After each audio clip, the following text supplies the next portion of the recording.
Plusieurs pertes en vies humaines au sein de l'armée togolaise des suites à des attaques terroristes.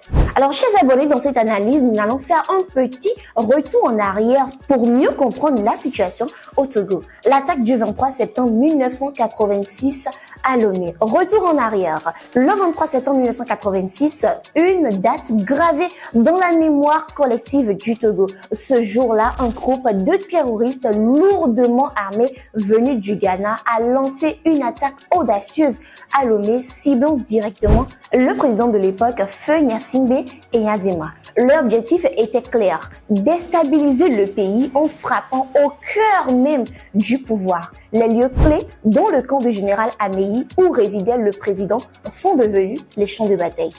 Parlons de la résilience et du courage au Togo. Grâce à la réaction rapide des forces armées togolaises, la FAT, et à la détermination sans faille de la population civile, l'attaque a été déjouée. Cependant, cette journée a été marquée par des pertes tragiques avec environ 13 victimes militaires et civiles confondues. Chaque année, cet événement est commémoré à la place des martyrs à Lomé, où une cérémonie du dépôt de gerbes se déroule en hommage aux héros de ce sombre chapitre de l'histoire togolaise.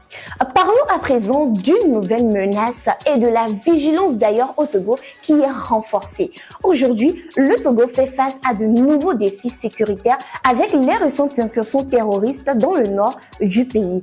D'ailleurs, les autorités au Togo ont mis en place une stratégie militaire globale pour contrer ces menaces et le comité interministériel de prévention et de lutte contre l'extrémisme violent joue un rôle crucial dans cette lutte. Chers abonnés, nous appelons à la collaboration citoyenne. Le ministre de la Sécurité et de la Protection civile rappelle que tout comme en 1986, la collaboration de la population est indispensable pour vaincre l'extrémisme.